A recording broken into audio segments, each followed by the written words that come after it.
Setelah insiden itu, akhirnya Martha mengakui semua perbuatannya kepada Blank. Dan Ransom pun sebenarnya sudah memberitahu Blank karena ya dia akan diinterogasi.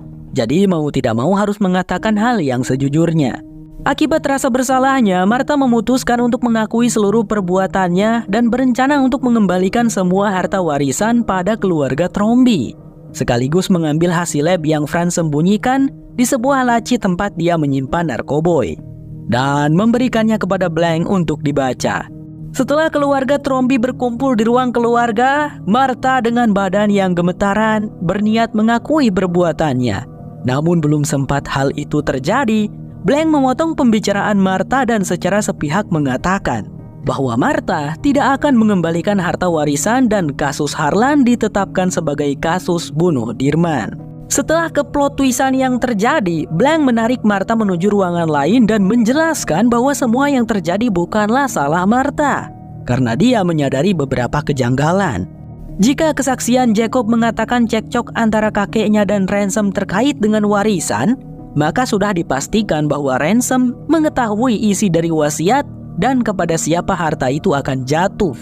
Dari hasil investigasinya, Blank menyimpulkan bahwa Ransomlah pembunuhnya. Tak berapa lama, Ransom datang atas perintah Blank, dan dia langsung bertanya kepada Ransom, kenapa Ransom menyewa dirinya untuk menyelidiki kasus ayahnya.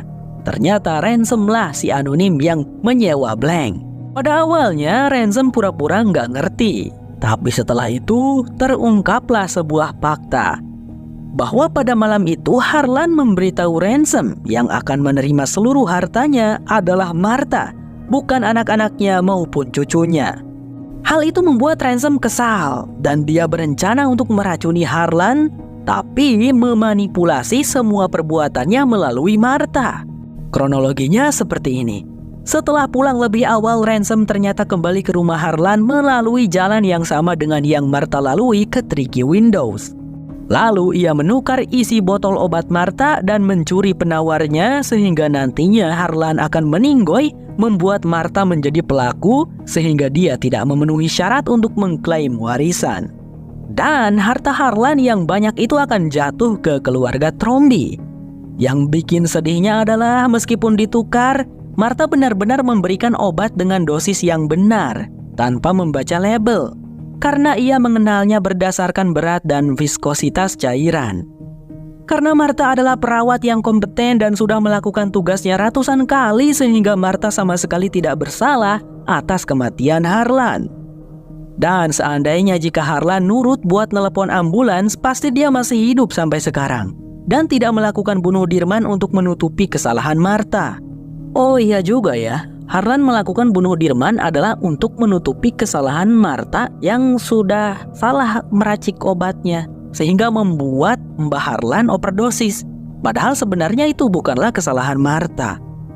Kembali pada topik kilas balik. Tanpa Ransom ketahui, Fran ternyata melihat Ransom mencuri sesuatu dari dalam tas medis Martha. Nah, karena itu Fran mengirim surat ancaman untuk memeras Ransom dengan surat hasil lab yang menyatakan bahwa Harlan tidak mati karena overdosis. Tapi pintarnya si Ransom, ia malah meneruskan surat pemerasan kepada Martha. Dan dia membakar kantor laboratorium untuk menghancurkan bukti asli hasil lab kadar racun di tubuh Harlan.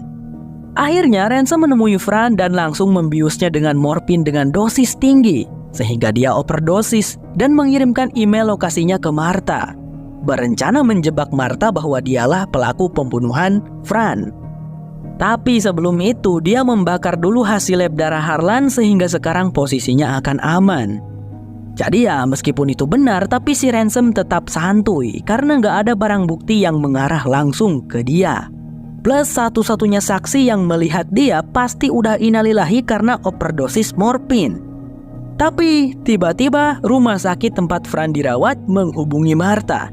Dia mengatakan bahwa Fran masih hidup dan mampu membuat kesaksian.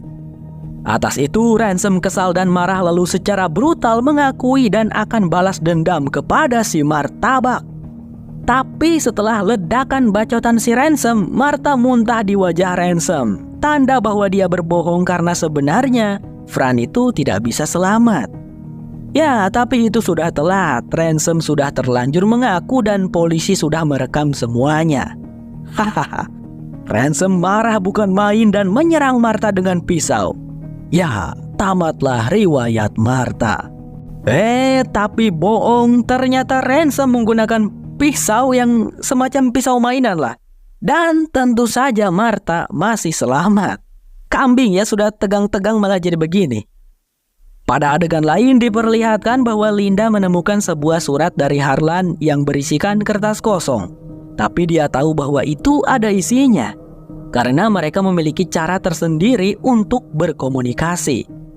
Linda menyalakan korek api dan mendekatkannya ke arah kertas sehingga kertas kosong itu mulai memunculkan tulisan di mana berisi kebenaran tentang Richard yang berselingkuh. Ya, pada akhirnya Ransom ditangkap. Keluarga Trombi tidak mendapatkan harta kecuali Martha mau membaginya. Dan Martha menikmati harta yang ditinggalkan Harlan untuknya. Knives Out selesai. Terima kasih buat kawan-kawan Borangers yang sudah nonton video ini sampai habis. Sehat selalu ya kalian. Sampai jumpa lagi di film seru lainnya. Aku Sam Sulkohar. Bye-bye.